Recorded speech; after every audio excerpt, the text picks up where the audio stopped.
Here's a simple pre-trip trick. I always plug my RV into a regular outlet in my garage the day before we hit the road.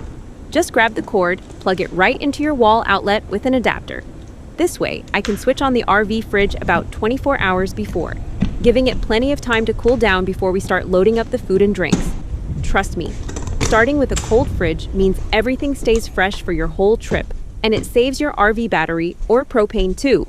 Easy, quick, and one less thing to worry about when you're packing up for adventure.